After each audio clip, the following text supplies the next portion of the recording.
이 지글거리는 소리. 크. 많은 분들이 정말 사랑하는 삼겹살이죠.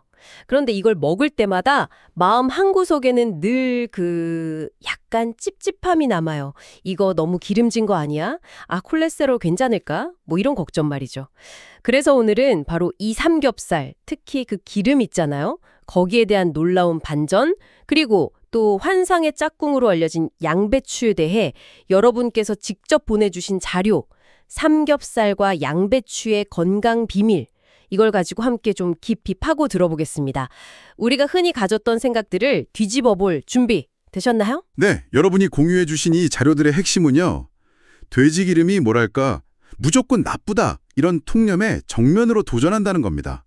그러면서 동시에 양배추의 이점 그리고 또 우리가 간과하기 쉬운 주의점까지 좀 균형 있게 제시하고 있어요. 오늘 이 자료들을 통해서요. 어떤 성분이 실제로 들어있는지 그리고 단순히 무엇을 먹느냐가 아니라 어떻게 먹는 게 왜 중요한지 그 숨겨진 이야기들을 한번 파헤쳐 보겠습니다. 좋습니다. 그럼 바로 본론으로 들어가 보죠. 사실 돼지 기름 하면 딱 떠오르는 이미지가 있잖아요. 네. 뭐 포화지방 덩어리, 고지혈증의 원흉, 약간 이런 거요. 그런데 여러분이 주신 자료를 보니까 이게 꼭 그렇지만은 않다는 거죠? 맞습니다. 이 자료들에서 가장 먼저 주목하는 성분이 뭐냐면요. 바로 올레산입니다. 올레산이요? 네. 이건 올리브 오일에도 아주 풍부하게 들어있는 대표적인 불포화 지방산이죠.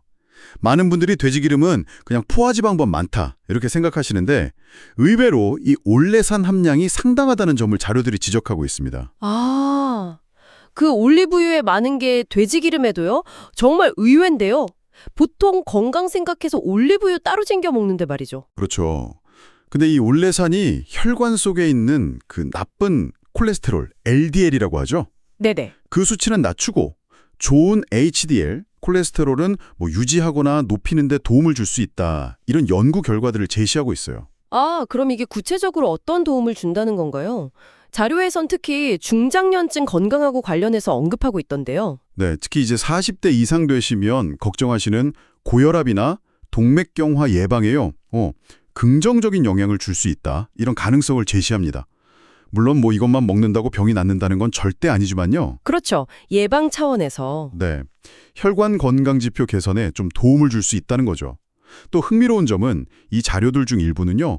그 가공 과정에서 생기는 트랜스 지방 있잖아요. 네, 안 좋은 지방. 네, 그런 게 많은 서구식 식단보다는 차라리 우리가 전통적으로 섭취해온 돼지 기름이 특정 건강 지표에서는 오히려 나을 수도 있다. 이런 관점을 제시하기도 해요. 이야. 지방도 이게 다 종류가 달라서 우리 몸에 미치는 영향이 정말 천차만별이라는 걸 보여주는 대목이죠. 그렇군요. 지방이라고 다 같은 지방이 아니라는 거, 그리고 그중에 올레산이 돼지기름에도 꽤 들어있다는 게 이 자료들의 첫 번째 반전 포인트네요.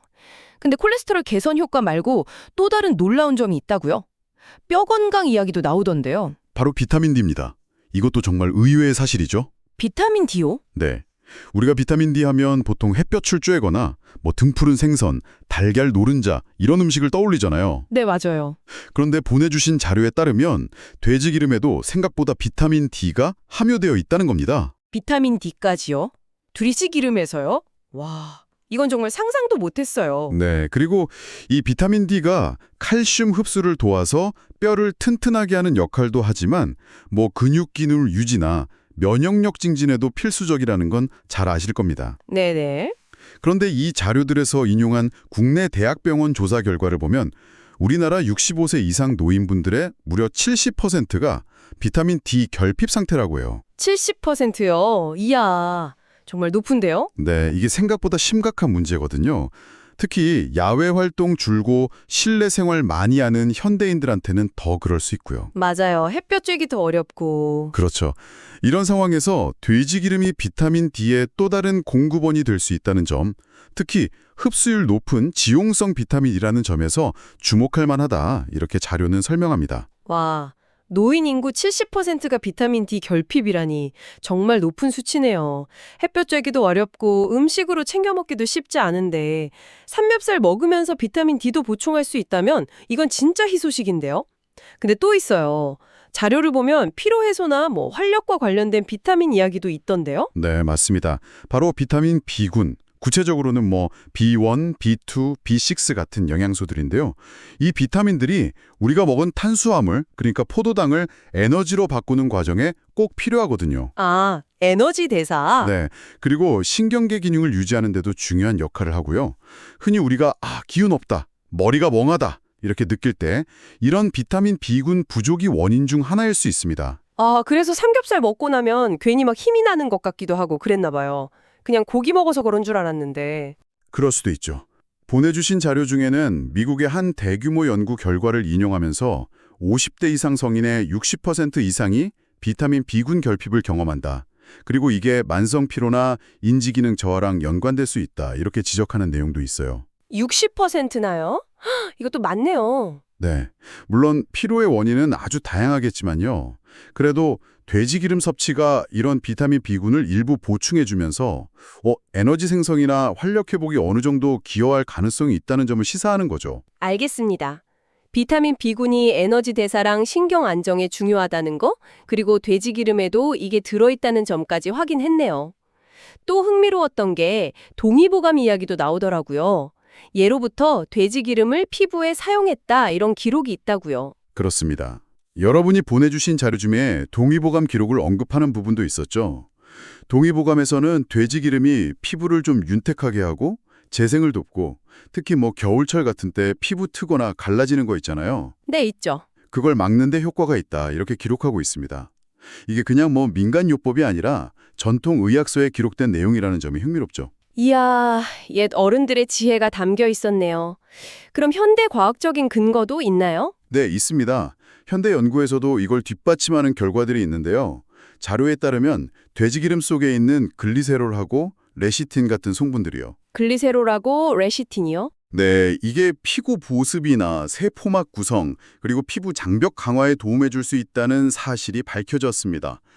특히 이제 나이가 들면서 피부가 좀 얇아지고 상처 회복도 더뎌질 수 있는데 이때 돼지기름에서 유래한 성분들이 피부 장벽 기능을 개선하고 염증 반응을 완화하는 데 도움을 줄 수 있다.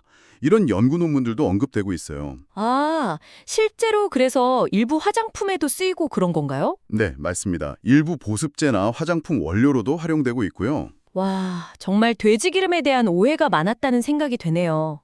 올레산, 비타민 D, 비타민 B군, 심지어 피부 보습 성분까지. 이야, 이 자료들 덕분에 몰랐던 사실들을 정말 많이 알게 됐습니다. 하지만 여기서 이제 중요한 질문이 생기죠. 아니, 이렇게 좋은 점들이 있다면 왜 우리는 여전히 삼겹살 먹을 때 조심해야 할까요? 아무리 좋은 성분이라도 어떻게 먹느냐가 관건일 텐데요. 보내주신 자료들이 바로 이 점을 아주 강하게 강조하고 있습니다. 최악의 조합과 최상의 조합, 이걸 명확히 구분해서 알려주고 있어요. 네, 바로 그 지점입니다. 돼지기름 자체 성분 분석 못지않게 이 자료들이 정말 중요하게 다루는 게 바로 섭취 방식하고 음식 조합이에요.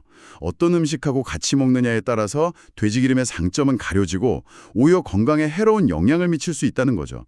자료들에서 공통적으로 경고하는 최악의 조합 한번 짚어볼까요? 네, 꼭 짚어봐야 할 것 같아요. 뭔가요? 첫째는 흰쌀밥입니다. 밥이요? 네, 고지방 식품인 삼겹살하고 정제 탄수화물인 흰쌀밥의 만남은요, 혈당을 매우 빠르게 올립니다. 이건 인슐린 분비를 급격히 촉진시키고 결국 사용되지 못한 에너지가 몸속 지방, 특히 배 안쪽에 깊숙이 쌓이는 내장 지방으로 축적되기 쉽게 만들어요. 경고 대상이라니 좀 놀라운데요. 그럼 두 번째는요? 두 번째는 된장찌개입니다. 아, 이것도 같이 먹는데. 그렇죠. 삼겹살 먹을 때 빠지지 않죠. 구수하고 맛있지만 문제는 나트륨 함량입니다. 대부분 식당 된장찌개가 상당히 짠 편이잖아요. 맞아요. 밥 비벼 먹으면 맛있는데. 그렇죠. 근데 고지방 식사랑 함께 높은 나트륨을 섭취하면 혈압 상승 위험을 높일 수 있습니다. 특히 혈압 관리가 필요한 분들한테는 더욱 부담이 될 수 있다고 자료는 지적합니다. 찌개 국물까지 싹싹 먹는 경우 진짜 많은데 이것도 조심해야겠네요. 마지막 세 번째는 뭔가요? 이건 아마 많은 분들이 예상하실 것 같은데요. 네, 바로 탄산음료입니다. 아, 역시. 삼겹살의 느끼함을 잡으려고 콜라나 사이다 같은 탄산음료 찾는 분들 정말 많죠. 네, 저도 그래요. 하지만 이 자료들은 단순당 함량이 매우 높은 탄산음료와 지방의 조합이 혈중 중성지방 수치를 급격하게 올릴 수 있다고 경고합니다. 중성지방 수치가 높아지는 건 혈관 건강에 안 좋은 신호로 알려져 있고요. 세상에. 삼겹살에 흰밥, 그리고 짭짤한 된장찌개, 마지막으로 달콤한 탄산음료. 이게 진짜 한국인이 가장 사랑하는 삼겹살 조합 중 하나인데 자료들에 따르면 이게 건강에는 최악의 조합일 수 있다니 정말 충격적입니다. 거의 뭐 공식처럼 먹어왔는데 말이죠. 그럼 반대로 돼지기름의 잠재적인 장점은 살리면서 단점을 보완해주는 최고의 궁합은 뭘까요? 이것도 우리가 이미 잘 아는 것들이라고 자료에 나와 있다면서요? 맞습니다.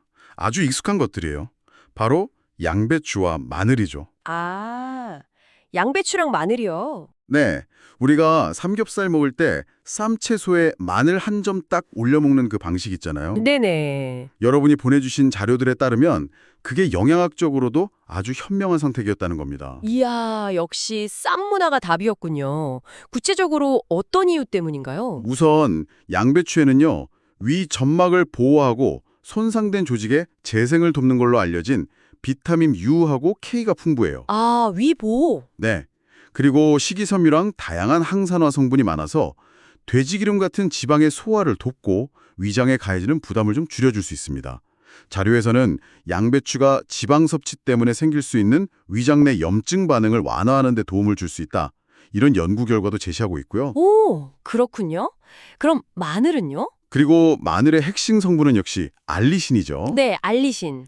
이 알리신이 강력한 항산화 그리고 항균 작용을 합니다. 자료에 따르면 알리신이 지방의 산화를 막아주고 혈액을 맑게 하는 데 도움을 주고요. 나쁜 LDL 콜레스테롤 수치를 낮추고 혈액순환을 촉진하는 효과가 있다고 알려져 있습니다.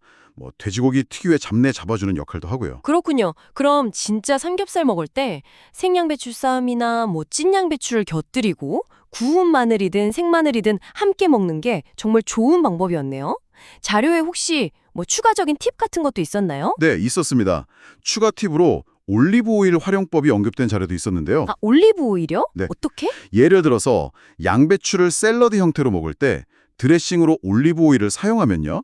양배추에 들어있는 비타민 K 같은 지용성 비타민의 체내 흡수율을 더 높여서 시너지 효과를 낼 수 있다. 이런 내용이었습니다. 아, 양배추 샐러드에 올리브 오일. 좋은데요?